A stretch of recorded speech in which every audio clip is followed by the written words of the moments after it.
Welcome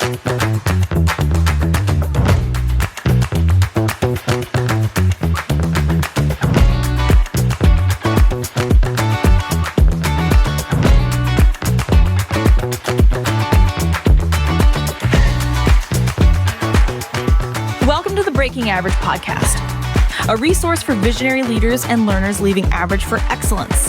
In a world settling for what is, we want to equip you with practical strategies to bring about what could be.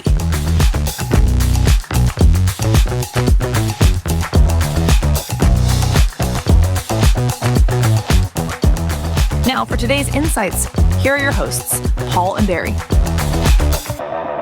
Hey, welcome to the Breaking Average podcast. I'm Paul Gustavson, and I'm sitting down with Barry Smith. And Barry, this has been fun. We've been going through some great questions.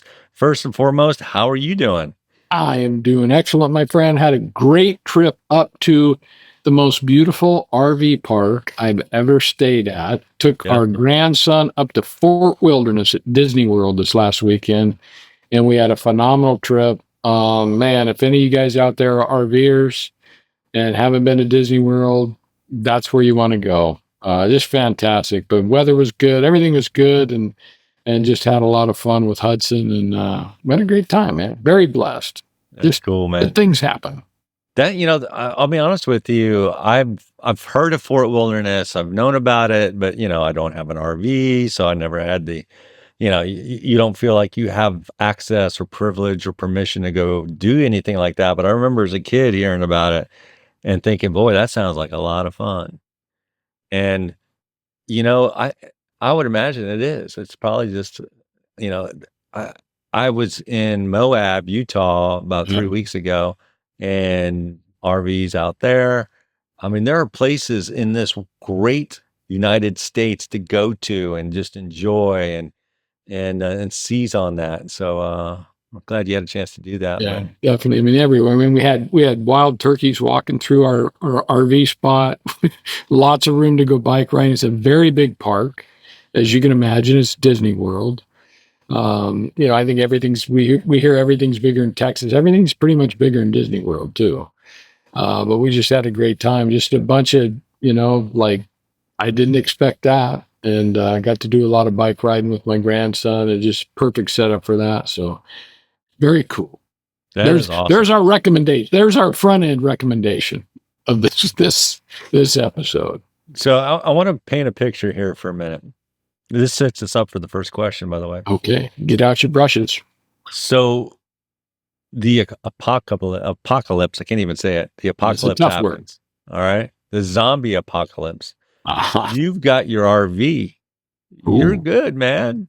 That's right. You can go anywhere you want, can't you? Theoretically. Hard to go across a pond, but I'm with you.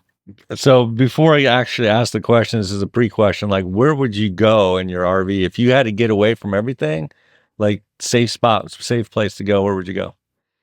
Well, away from the coast, away from populated areas. I'd go in the mountains, man. We just took a trip here in June, just a month ago, up to the Smokies in Tennessee.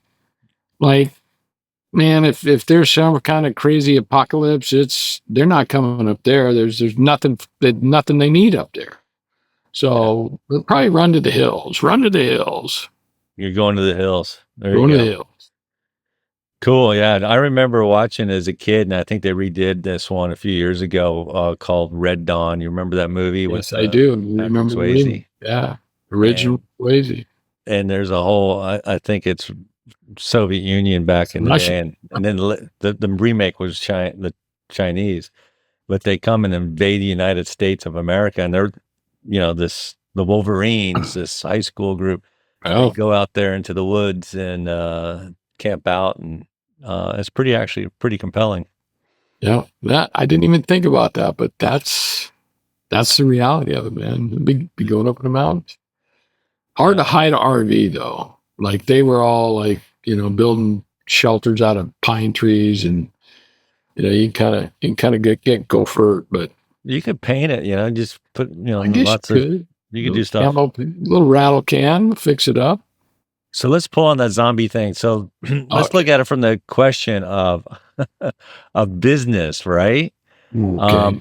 And this isn't the COVID question because we've all been through that. So, but maybe it's somewhat related. But let's say the zombie apocalypse is coming. Good job, Paul. I got it right. Yeah. What 3 people? So, and it's affecting your business, right? I mean, your world's fine, but financially, corporately, business wise, that whole world's been shaken now. So, but you get an opportunity. You basically everybody's restarting from scratch to build their business. What 3 people do you want on your team and why? All right. So I got to look at my business as coaching and training. The apocalypse is coming. So people are probably going to need more support than anything, which is kind of like what we dealt with in COVID, right? Interesting parallel there. So I think that I get 3. Is that we got 3? You got 3. All right. So the first one that definitely pops into my mind would be a guy named Paul Martinelli. Yeah. Probably the number one entrepreneur that I know close and personal. And the guy he just knows how to do it. He knows how to connect with people. He knows level of awareness. He functions at a level and at a speed that's very difficult to keep up with. And been a great mentor, I know, to both of us. And he would probably be the number one guy. And then I got to think like, there was the book, you and I are both familiar with the E-Myth, right? Yeah. Where you got to kind of have the entrepreneur, you got to have the leaders, you got to have the workers. And so if I got to save my business, I'm not a real good entrepreneur. So Paul would probably cover that side of it. I think I'm a blend of a worker and a kind of a manager leader. But if I wanted another worker, honestly, in my business, I'd probably choose my wife, Cheryl, because she just like get it done nonstop, going to serve everybody in the process. For you familiar with DISC out there, my wife's an S. For those of you that know Cheryl, you probably know she's an S. Yeah. And so I think I would definitely need an S in my life, and the best S in my life would be my wife. So I take that, and then I just kind of need a leadership guy. Yeah. Somebody who can level set me, someone who can challenge me. And as I describe that person, Paul, I would choose you. Wow, I'm honored. Wow. Thank You you. know me. You know me very well. Yeah. We've known each other for 12 years, I think now. Yeah. And you pretty much know my story. You can read me. And I think you're that leader guy. So I got my entrepreneur, I got my leader, and I got my worker. I got that person who's just going to make sure things get done. So I think I had no idea where that was going to go, but I think those are the 3 I want to protect my business in the zombie apocalypse. There it is. How about you, my friend?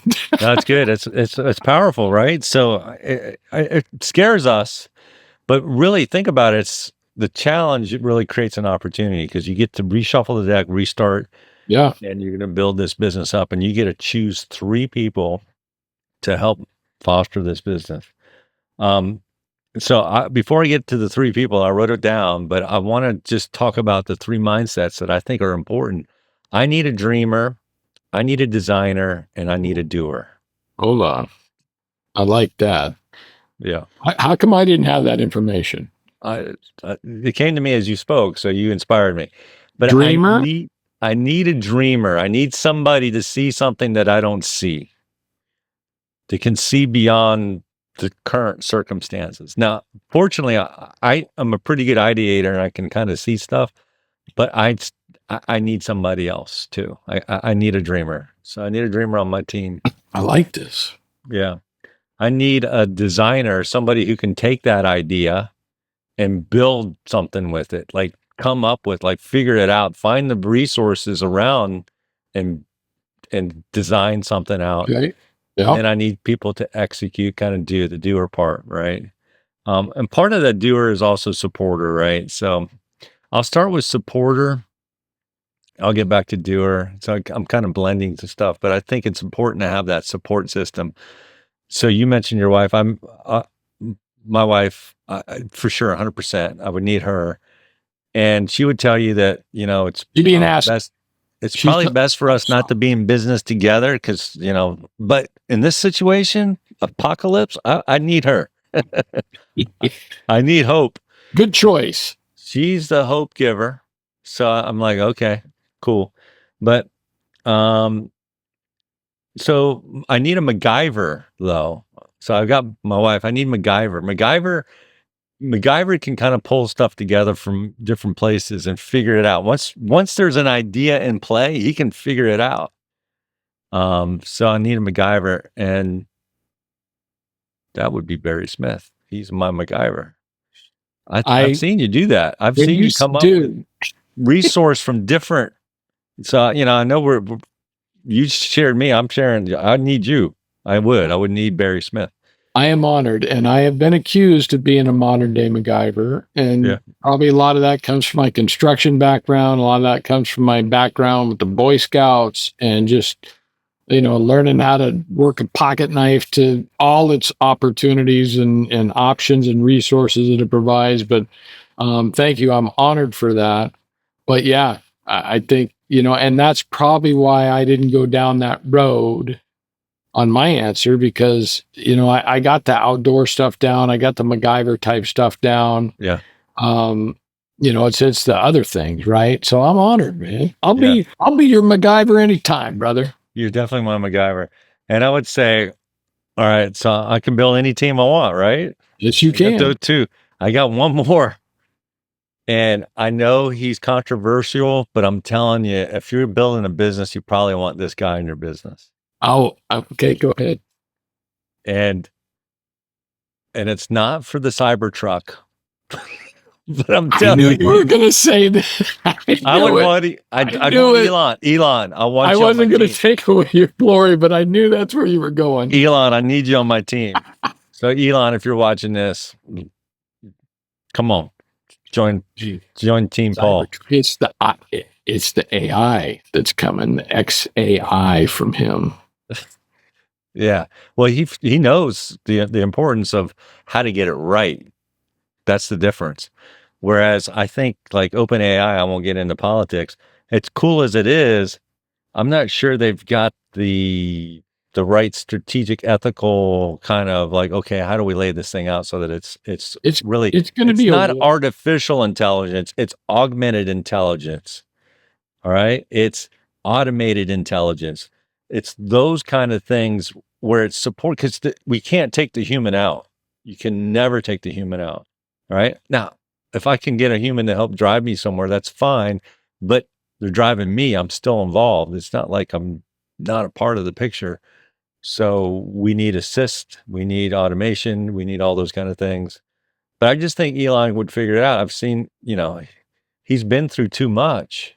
He was bullied when he was in school, got pushed down on some stairs, got laughed at, mocked at, and still found a way to get back up and keep going. I love the resilience. I've been sharing with you that I've been studying up on this, because I think the AI is going to be a major disruptor in our economic world. And this is going to be a war, bro. This is going to make Windows versus Apple look like, a 3-on-3 basketball game. Well, what makes AI is going to be a war. Well, what changes the game even further is quantum computing. That's going to totally revolutionize. Yeah. So now think of the execution speed of the machinery, right? We're going from Stagecoach to Lamborghini. It's still a vehicle with wheels, but they're two different things. Way different. Performance-wise. So you're going to get a big uptick in performance, and who knows how we handle all the energy stuff. But at any rate, I just think he's got a mind to figure stuff out. I get it. Like, yeah, to have He's just on a different playing field. Yeah, he is. So that He'll win. He'll win. He won't be afraid of the zombie apocalypse. He'll get in right. his side of truck and he'll just roll right through it. Yep, and you with your RV right behind him. Right, man. That's right. So we I'll be got all- Cybertruck, RV. I'm on my mountain bike. What? I'll have cloaking ability. I'll Yeah. just disappear. And my wife's driving her Honda Pilot. That's a great question though. That see where you it's all about where you take the question. Yeah, there you go. Hey. All right. Are you gonna ask me a question now? Oh my gosh. All right. So let's see. How about so we're talking about jobs. Okay. What's the worst job you've ever had? Worst job I have ever had. I've had some pretty bad ones. Okay. So the worst job I ever had was probably being the guy working during the summer where I was put on latrine duty, working the latrine and cleaning that and fixing pipes and trying to get stuff going again. I don't mind putting in the new toilet. That's actually not so bad, but it's the other stuff, right? I'd rather, just rip the toilet up. Let's not even worry about cleaning it. Let's just put a new toilet in. I think that would be better. That'd be faster. Probably that. I worked actually at a hardware store years ago too, years and years ago. It was called Channel. I think it was the name of the place. How could that be bad? It was cool actually, but I hated after I liked serving customers. Phenomenal. Love it. But then when the store closes, it's cleanup time. And sweeping every night, doing all that. It's just the grind of that last hour when the lights are dimmed and you're just trying to clean out the room and just get out of there and get home. That was not any fun either. It kind of reminded me of the week of plumbing that I had to do one summer. So yeah, my worst job. That's what it would be. How about you? Oh, you've made me think of some other things. So I'll run down my I guess bottom three list, right? Yeah. And I'll do them in order. I'll do them in order of when I did them. So my first real legitimate job was working at a grocery store chain called Albertsons, which is kind of a West Coast. You East Coast folks might not be familiar with it. I think they actually either they bought Safeway bought them or something. But anyway, worked at Albertsons as soon as I turned 16. And the first job I had, this was probably, let's see, 16. So I'll date myself. This was like 1981. My initial pay was $2.73 an hour. And I was in a concrete room in the back of the store. Now, Oregon was one of the first bottle and can deposit states. So it was a nickel deposit on all that stuff. Yeah. So people would bring all their cans and bottles back, not like just to recycle them. They would actually get a nickel back. They paid a nickel for it. They get a nickel back if they brought them back. Yeah. So they'd throw them all up in a bin in the front of the store when they came in, and they get a little slip that said, "Okay, you got $6.15 worth of credit here," and just pile all this stuff in there. Now, think about this a minute.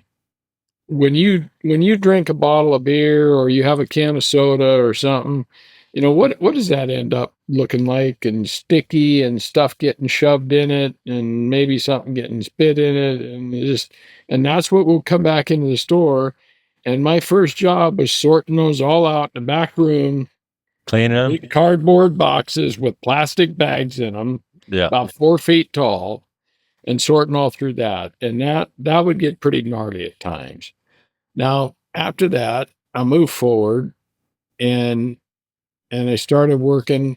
Actually started my own business. And so now fast forward, now I'm about 35, somewhere in there. Started my own business doing a lot of industrial painting and some commercial vehicle painting. And some of the things we painted, a couple of our customers were garbage haulers.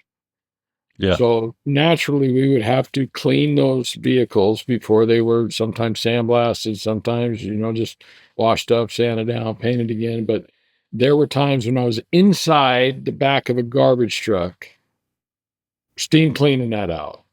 So you can imagine what that would look like.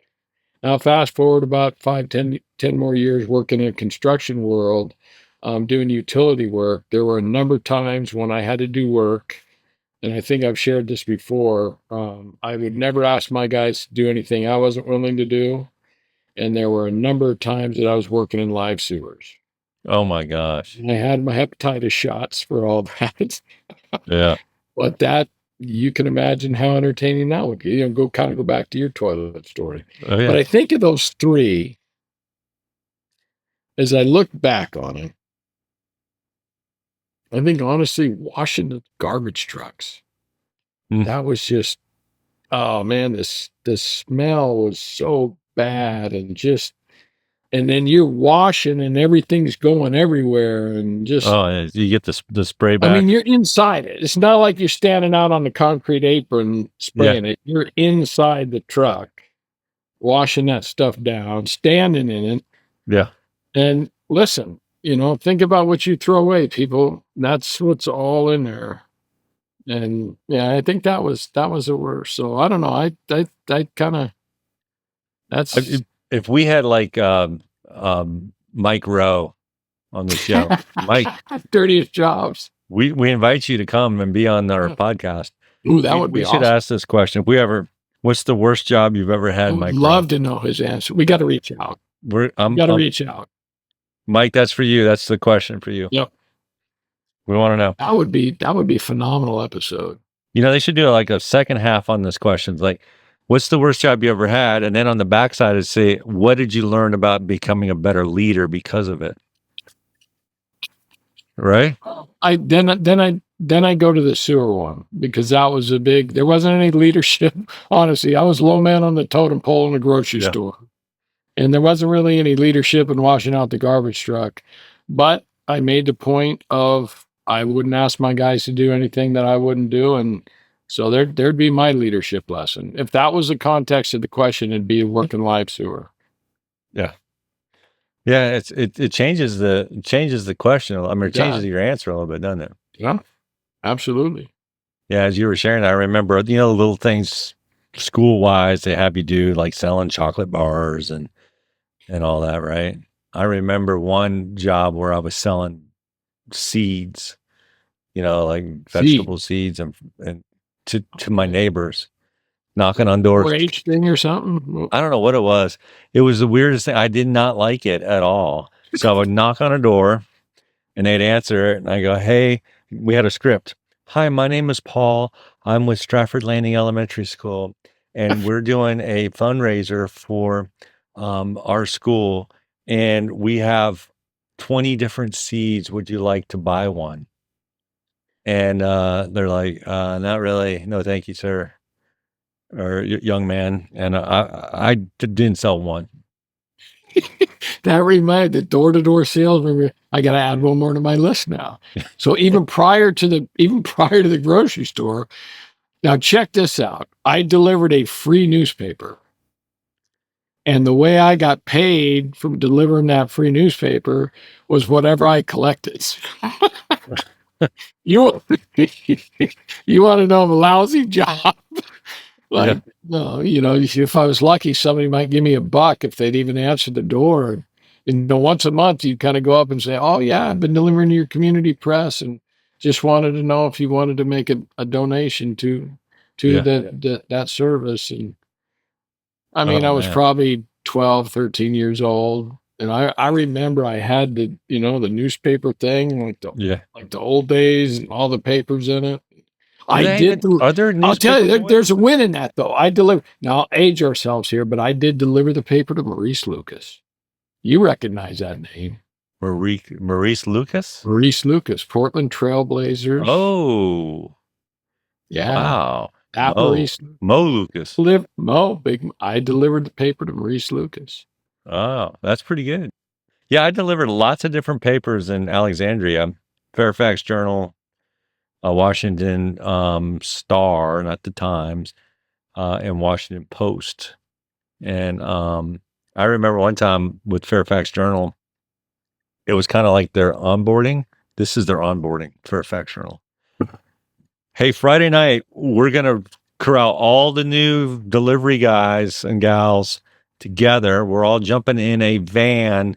We're going to different neighborhoods and we're letting people know about our newspaper.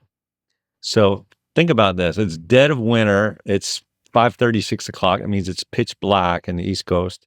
And you're knocking on doors on a cold neighborhood. And the lighting ain't great in these neighborhoods, and it's not like it is today.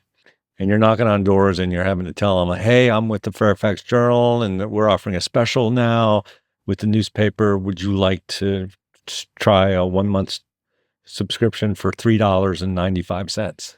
Dude, you still remember. All right. And I hated that. So that's another job I hated. I was so glad. I was freezing at the end of the day.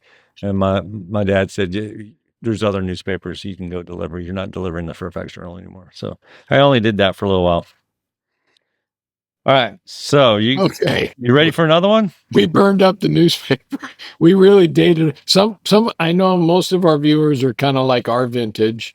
Yeah. But we probably got some younger people out there and like, dude, you guys delivered newspapers. Yeah. So think about that it, was guys. like it was. I would say anybody watching, listening, newspapers it's dead. Oh They're my God. dead. All right. But back in the day, that was it. That was a money-making business, more so than radio or television, because everybody needed a newspaper and they wanted it when they got up in the morning, or they wanted the latest news, like Washington, the Washington Star. We had an afternoon version of the paper, which people loved because they would show up at the end of the day and then get the latest news, the news that was up until probably noon that day. They would have it. And breaking average trivia. Breaking average trivia. Let's see if you can get this. What paper has been known as the multicolored fish wrap? Are you talking about? Are we going to Seattle and we're wrapping fish up? No, you could, but it had nothing really to do with Seattle. It had to do with the paper. Multicolored fish wrap. Probably the Globe. Oh. No, what is it? USA Today, baby. Oh. Do you remember all the different colors for the different sections? Multicolor. And I think that's actually credited to, at least first time I heard it, sportscaster Jim Rome. Wow. Referred to that as a multicolored fish wrap. An article came out in the multicolored fish wrap. I could be wrong. Hey, listeners, if you know the real backstory on the multicolored fish wrap, let us know. Do they even have, is USA Today still like in print? I know it's online. I think it's just digital. Like, I don't know what, I think, I know you can still get the Wall Street Journal because I remember seeing somebody getting it in my condo. Yeah. I mean, I get a digital version of the Washington Post and that's it. Well, yeah, you're kind of right there. Yeah. I don't know who still prints. That'd be good. I don't think there's any delivery boys or girls of newspapers anymore. I think that's what over. They do now. They got an app. They do something different. Yeah. Anyway, it's changed. All right, what's next? Whose turn is it? Okay, so you asked me the last question. I'll ask you the next one. And we want to hear from you guys. What's the worst job you ever had? Yeah, serious. Barry, what's something you want to do in the next year that you've never done before? Next year that I've never done before. All right. So I'm kind of revisiting this, but Cheryl and I were actually talking about this here in probably the last 60 days. We're kind of talking like, what do we want to do? And we want to take the RV cross country. Ooh. Maybe 2 months, 2-month trip. get out, see the kids in our place out the Oregon coast. So that's pretty much going coast to coast from South Florida to the Oregon coast. That's pretty much crossing country. Take a month to get out there and take a month to get back, or maybe spend a week there, 3-4 weeks to get there, 3-4 weeks to get back, something like that. But, goes back to, again, some of the things we've talked about in prior episodes with prior questions here. We just really enjoy that. This weekend, it was another example. And you and I were talking before we got started in this episode, and we're headed back north again, going up to Myrtle Beach to see my kids. Haven't seen my kids since Thanksgiving, I think. So we'll see them this weekend in Myrtle Beach. So yeah, we just enjoy it. It's freedom. It's our road to sovereignty.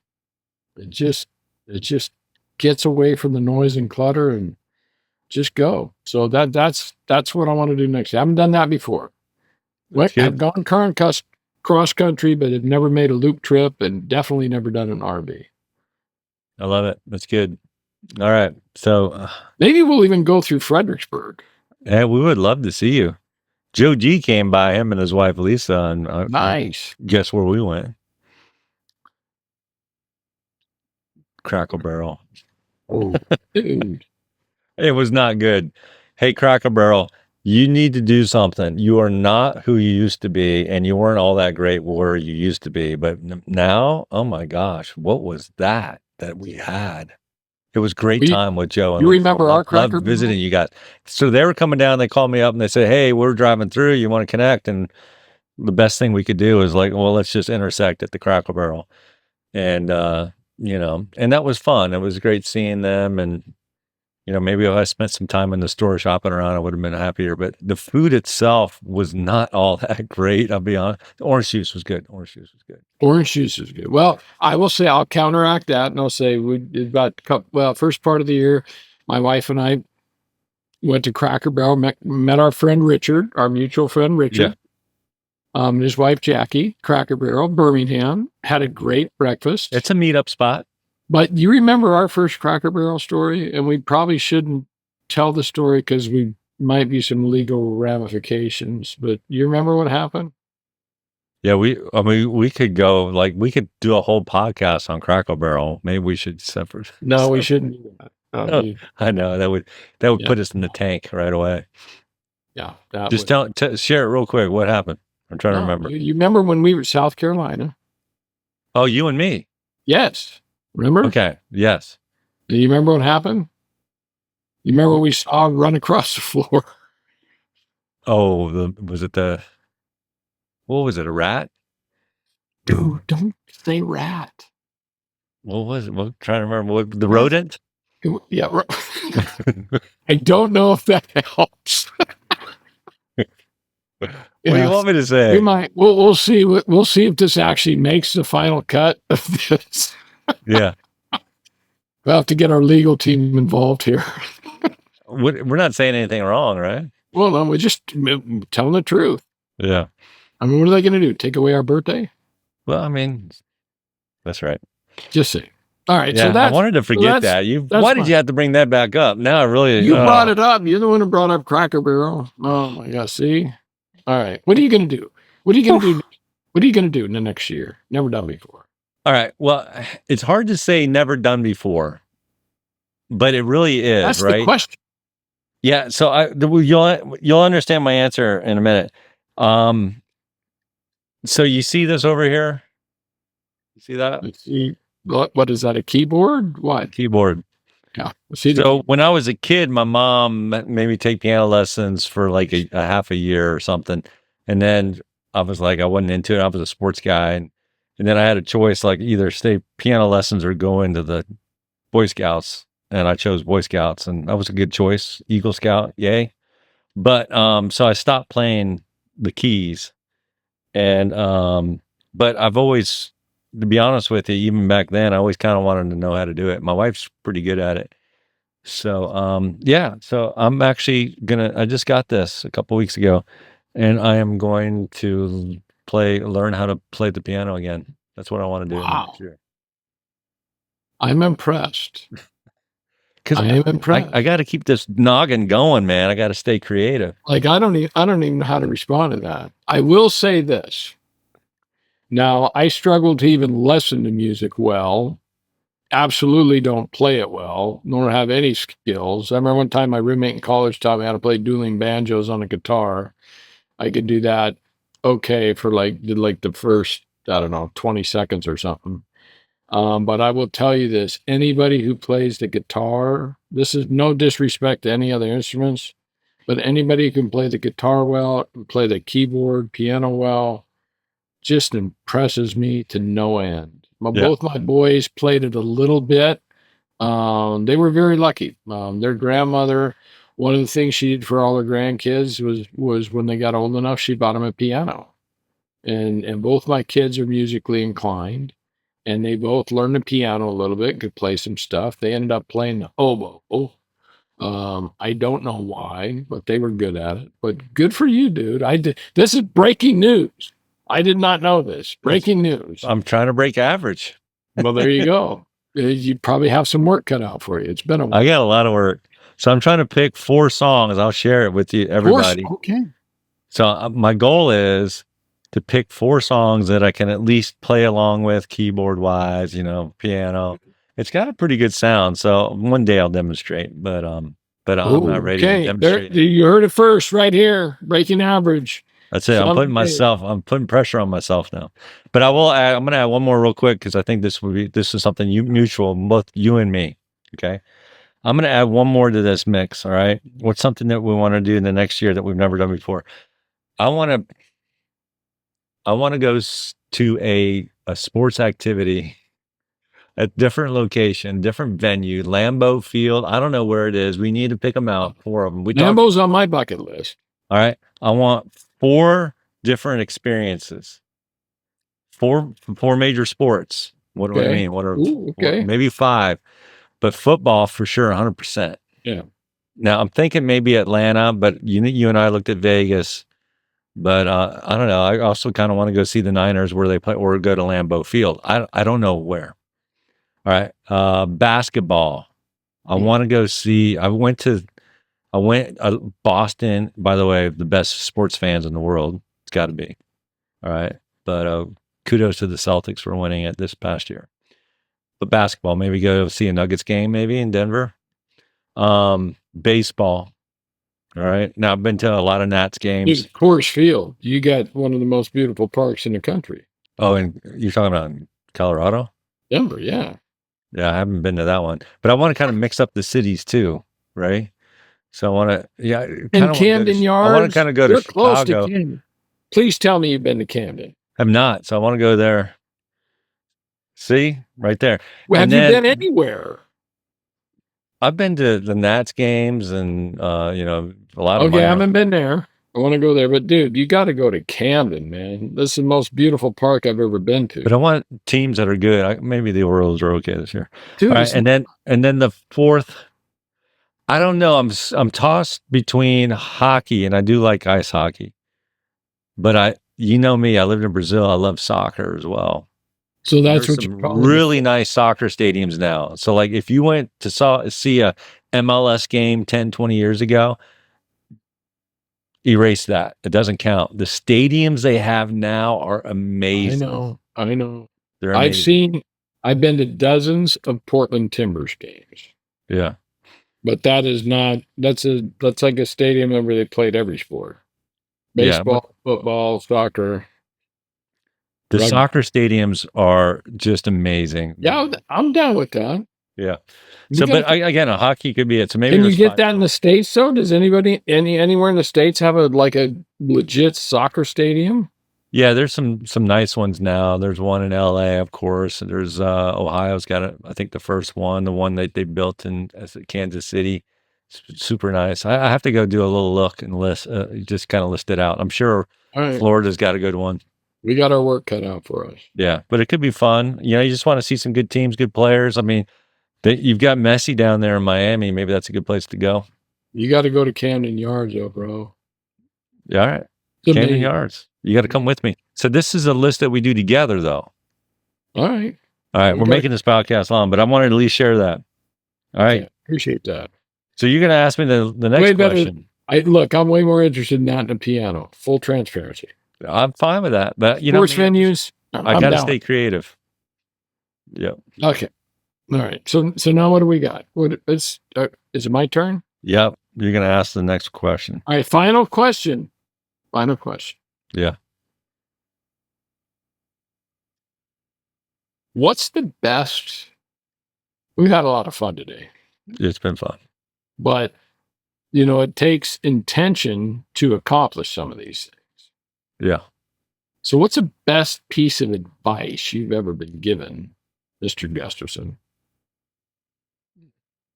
There's a lot of good advice I've been given. Are you talking about like from a book or from a mentor or somebody? What is something? Okay, fair. Yeah. What do you feel like? What's advice you've been given? So let me reframe that. I'm glad you pushed back on that. What's a piece of advice you've been given that you use every day in your life? Oh, every day. I'm not sure I do it every day, but I can tell you a few. One is the line of the song that I heard years ago out of college. I think I mentioned it probably in the last episode of this podcast, but I'm going to share two real quick. One is that line where the only thing you can possess is experience, right? So we got to step into it. To know the truth, you must live it. It's an A.W. Tozer quote, but it's sung by Charlie Peacock in a song called Experience. So that impacted me greatly because it's probably the reason why I'm doing this podcast. It pushes me to say, well, you know what? You got to step into it. All right. It's like the Seth Godin question. When's the last time you did something for the first time? Right. It's very similar to that. Yeah. So I would say that, but then the other one, so I'm giving you three. The third one would be the Maxwell quote that he doesn't get often gets referenced to this, but he said this. I was in the room. You were in the room. When you're growth minded, you never get bored. Yeah. Great quote. So yeah, that's where I'm at. I mean, there's so many good ones, but that's the best piece of advice I've been given. Okay. From those sources. I'm down with that. I think for me, and I'm going to go back to a guy I mentioned at the front end of this episode, and it's Paul Martinelli. And I agree with everything you brought up. I'm totally down with that. But I think when Paul told me, when he really explained to me that you've got to take action to get a result, and that result will help you figure out what your next step is. And that's the only way you move forward. Yeah. We get paralysis by analysis, and we try and make it work on paper, and we try and get all dialed in and figured out and make sure. And then we get scared, right? Like, well, what if it doesn't work and everything? And there was a point in time when, and this probably goes back to some of the Think and Grow Rich. It's probably the first time he really, spoke to me, spoke into this. And it's like, he said, I will never come into agreement with your self-limiting beliefs. I'm an assassin of self-limiting beliefs. Mm. The things that make you stop and hold you back from moving forward and taking action. And I use it all the time in my coaching and my training. Last week, I used it in training last week. Probably in a couple coaching sessions too. You've got to take action. You've got to take action. And this is where I focus with a lot of my clients is, okay, what's your next step? What's your next step? Well, I don't know. Well, if you did know, what would it be? Yeah. You got to do something. You can't do nothing, because doing nothing is moving backwards. And I mean, this is basically the way Paul's laid it out to me. He says, you've got to take action. You might not get the result you want. You might get a result you totally didn't expect. You might completely fail. But without taking that action, there's no result. And without any result, there's no next step, because you base your next step on the result you get from the action you take. So for me, that's an easy question. Got to take action. And so now I'm an action guy. Now, that doesn't mean I don't do my due diligence. It doesn't mean I just go crazy and just go take action. But it's also, I think, helped me get better at the due diligence. All right, so if I got to take action, then what am I going to build that action around? And that doesn't mean you get 60 days to figure it out.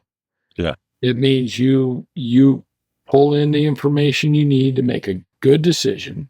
Doesn't have to be a great decision, but a good decision, take that action, take that next step, get a result, and then you get your next step. Well, it goes back. It's cool because, and I love this. You're tying it back almost to the quote that I just shared at the very beginning. You can only possess what you experience. Truth to be understood must be lived. That's an action. That's take action. When's the last time you did something for the first time? That's action. And then, when I coupled it with, those are growth minded and never get bored. Well, you grow by doing, not just by, I can grow by reading my Kindle. Yeah. But I grow more when I take action. So yeah, and it ties into another lesson he's taught both of us, that knowledge, we always hear knowledge is everything.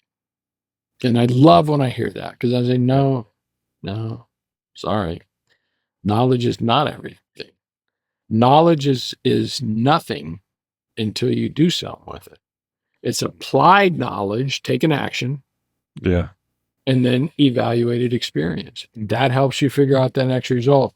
Group I'm training right now, actually using John 16 indispensable laws of communication. And so I got a guy who's usually sits right next to where I present from, and he's a great character, a guy named Mario. And I said, Mario, there's 5 frogs on a log. 4 decide to jump. How many are left? And he looked at me. 1. I said, no. Mario, 5 frogs on a log, 4 decide to jump. How many are left? 1. No. Mario, 5 frogs on a log, 4 decided to jump, but they didn't jump yet. Made a decision. They didn't take the action to jump. Yeah. Oh, I get it. Yeah. I get it. Right? So it's nothing happens till we take that action. You and I, Paul, listeners, viewers, we all make decisions every day. We don't execute on all of them. That's true. I'm gonna go to the gym tomorrow. I intended to. Yeah. Oh, but I didn't. I didn't take that action. This is huge. It's a great way to wrap. I intend to learn how to do this. Yes, you do. I'm gonna hold you accountable. But it's not until I take action that I actually learn. Yeah, that's right. To do that. So I may have taken action and spent a few dollars to get this thing. But I see you working, dude. You got it in your whole camera view and everything, acting all cool. Like everybody's like, "Oh, Paul, what's with the keyboard, man?" It just, I couldn't hide. I don't know. I didn't mean to have it in the camera view. Oh, okay. It's not in there. Yeah, look. So you got like thousands of people holding you accountable now. I'm stuck. And so you will be bringing it into a future episode. You be like, who's the piano man? No, it's not Elton John. It's Billy Joel. Oh, no, wait a minute. Maybe it's Paul Gustavson. No, I just want to tinker and learn and try to do what I don't already know. I'm going to do it. I'm going to do it. Tinker, huh? Well, I'm going to relearn how to read what is that? Piano music. You're asking the wrong guy. Yeah, you know what I'm talking about. Notes or something. What they got? Yeah. I want to learn how to read because I was asked that question. Do you just want to pick out a song? Like, well, yeah. Or do you want to actually learn how to play any song? I'm like, that's a powerful question. So you're saying that I could listen to a couple of songs and figure them out, or I could learn how to read music and play any song. So extended you have footage. A choice between the two. Which one do you want? Extended footage here. Yeah. What 4 songs are you considering? I will share that in the next episode of the Breaking Average podcast. I'm working it. Okay. I'm working You it. heard it here first. I will say with this one song, it's originally a Buddy Holly song, but I Ooh. love the James Taylor version of it. It's What? called Every Day. Okay. I know James Taylor's a guitar guy, but I'm telling you, you can play it on the piano. You got to. I'm hopeful. I'm crossing my fingers that my piano teacher will tell me that we can. But I'll share the rest later. But yeah, Every Day. James Taylor, Every Day. Are you familiar with that song? I got mass respect for you, bro, because you just said you had a piano teacher. I do. And that just sounds like that's like epic. Like that's awesome.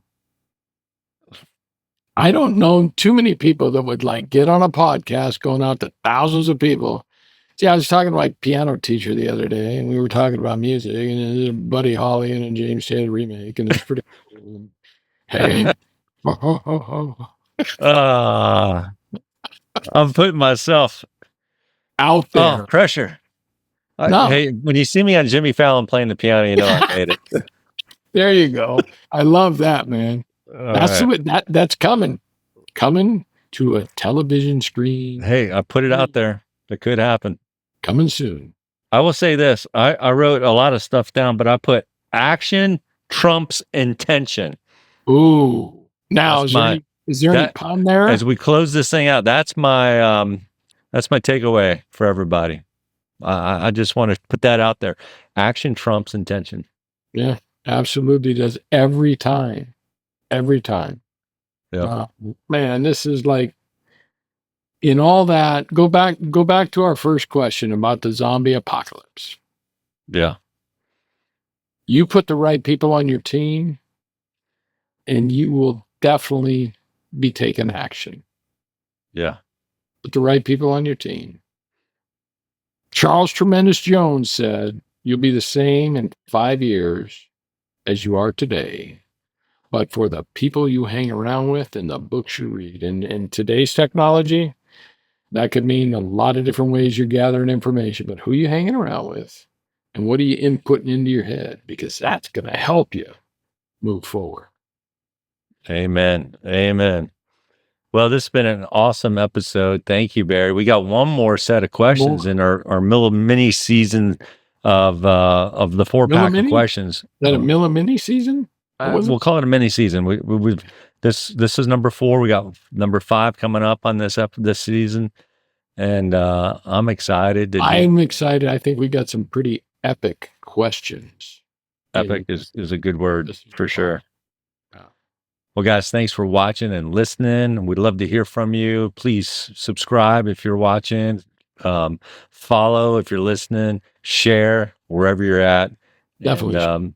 And use these questions. We want to hear. These questions are powerful tools for you and me and for all of us to connect with other people. That's right. Take care, everybody.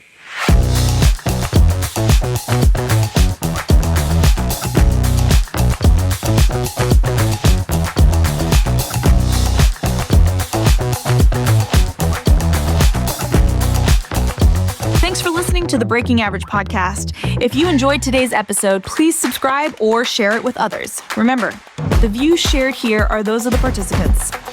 Now, as you go about your day, what's one action you can take from this episode? Join us next time as we continue to challenge the world to break average.